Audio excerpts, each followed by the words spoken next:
ಈಗ ಇದಕ್ಕೆ ನಿಶ್ ಅಂತಾರೆ. ನಿಶ್ಶು. ಇಷ್ಟು ಜಾಗ ಇದೆ, 1 ಅಡಿ ಅಗಲ, ಒಂದು 2-3 ಅಡಿ ಉದ್ದ. ಆಮೇಲೆ ಇದರಲ್ಲಿ ಮಳೆ ಬಂದಾಗ ಬಂಡೆ ನೀರು ಸ್ವಲ್ಪ ಲೈಟಾಗಿ ಹರ್ಕೊಂಡು ಬರುತ್ತೆ. ಬಂದೆ ಬಿಟ್ಟಿಯಾ? ಹಾಂ. ಸೊ ಬಂದಾಗ ಇಲ್ಲಿಗೆ ನೀರು ಸಣ್ಣ ಮಳೆ ಬಂದರೂ ಕೂಡ ನೆನೆಯುವಂಥ ಜಾಗ, ಯಾಕೆಂದರೆ ಬಂಡೆ ಇದೆಯಲ್ಲ ಹೀರ್ಕೊಳ್ಳೋದು ಅಲ್ಲಿ.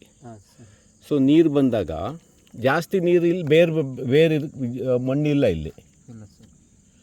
ಓಕೆ. ಸೊ ಇದರಲ್ಲಿ ಬೆಳೀತಿರೋ ಗಿಡ ಒಂದು ಈ ಫರ್ನು, ಇದು ಓಕೆ, ಇದೊಂದು. ಆಮೇಲೆ ಈ ಪೋರ್ಟುಲಾಕ, ಇದು ಪೋರ್ಟುಲಾಕ. ಇದಕ್ಕೆ ಬ್ರಯೋಫೈಟ್ ಅಂತಾರೆ. ಇದು ಅದು ಬೇರಲ್ಲಿ ಒಂದು ನೀರನ್ನು ಹೀರ್ಕೊಳ್ಳೋ ಅಂಥ ಮ್ಯಾಟ್ ಮಾಡಿ ಇಟ್ಕೊಳ್ಳುತ್ತದು. ಸೊ ದಟ್ ಸಣ್ಣ ಮಳೆ ಬಂದರೂ ಕೂಡ ಒಣಗೋಗಿರೋದು ಚೇತರಿಸ್ಕೊಂಬಿಟ್ಟು ಹಸಿರಾಗಿ ಹೋಗುತ್ತೆ. ಇದು ಬ್ರಯೋಫೈಟ್. ಓಕೆ. ಇದು ಪೋರ್ಟುಲಾಕ, ಇದು ಪೋರ್ಟುಲಾಕ. ಆಮೇಲೆ ಇದು ಫರ್ನು.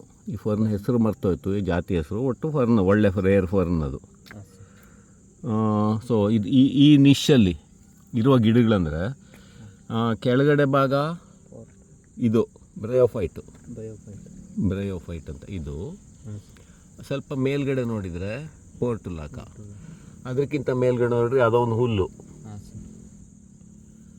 ಆಯಿತಾ? ಇಷ್ಟಾಗಲ ನಡುವಲ್ಲಿ ಹುಲ್ಲು, ಕೆಳಗಡೆ ಬ್ರಯೋಫೈಟ್ ಬುಡದಲ್ಲಿ, ಇನ್ ಬಿಟ್ವೀನು ಪೋರ್ಟುಲಾಕ, ಆಮೇಲೆ ಒಂದೊಂದು ಫರ್ನು, ಪೋರ್ಟುಲಾಕ. ಸೊ ಇವೆಲ್ಲ ಸೇರಿ ಒಂದು ಸಮೂಹ ಆಗಿದೆ, ಕಮ್ಯುನಿಟಿ. ಒಂದು ಸಣ್ಣ ಹಳ್ಳಿ ಇದ್ದಂಗೆ 3-4 ಜಾತಿಯವರು ಸುಖವಾಗಿ ಚೆನ್ನಾಗಿ ಶಾಂತವಾಗಿ ಬದುಕಿದ್ದಾರೆ. ಬೇರೆ ಬೇರೆ ಜಾಗ ಆಕ್ಯುಪೈ ಮಾಡ್ಕೊಂಡಿದ್ದಾರೆ.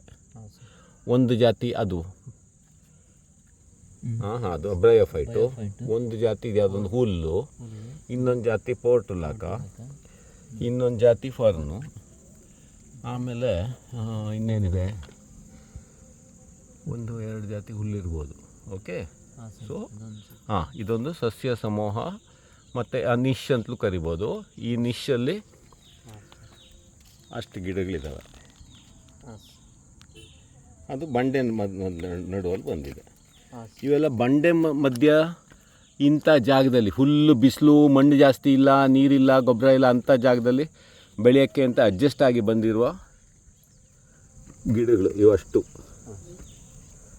ಗೊತ್ತಾಯ್ತಾ? ನೀರನ್ನು ಬೆಳಿಬೇಕು ಅಂತಿದ್ರೆ ಅದೇ ಥರ ವಾತಾವರಣ ಮಾಡಿಕೊಡ್ಬೇಕಾಗುತ್ತೆ. ಈ ಬ್ರಯೋಫೈಟಲ್ಲೇ ಬೆಳೆಯೋಕ್ಕಾಗೋದಿಲ್ಲ ಮನುಷ್ಯರಿಗೆ, ತುಂಬ ಕಷ್ಟ. ಅದು ಸಣ್ಣದು. ಇವೆಲ್ಲ ಬೇಕಿದ್ರೆ ಸ್ವಲ್ಪ ಬುದ್ಧಿವಂತ ಗಾರ್ಡನರ್ ಆದರೆ ಬೆಳ್ಕೋಬೋದು. ಅದಕ್ಕೆ ಫಸ್ಟು ನ್ಯಾಚುರಲಾಗಿ ಯಾವ ಥರ ಬರ್ತವೆ ಅಂತ ನೋಡ್ಕೋಬೇಕಾಗತ್ತೆ. ಅಲ್ಲಿ ಮೇಲ್ಗಡೆನೂ ಫರ್ನ್ ಇದೆ, ಅದೇ ಫರ್ನೇ ಇನ್ನೊಂದಷ್ಟು. ಅದು ಇದೇ ಥರದ ಜಾಗ. ಸೊ ಲೊಕೇಶನ್ ಹೆಂಗಿದೆ ಅಂದರೆ, ಒಂದು ಬಂಡೆ ಇರುವಂಥದ್ದೊಂದು ಎಲೆಕ್ಟ್ರಿಕ್ ವೈರೆಲ್ಲ ಇರುವಂಥದ್ದೊಂದು ಜಾಗ.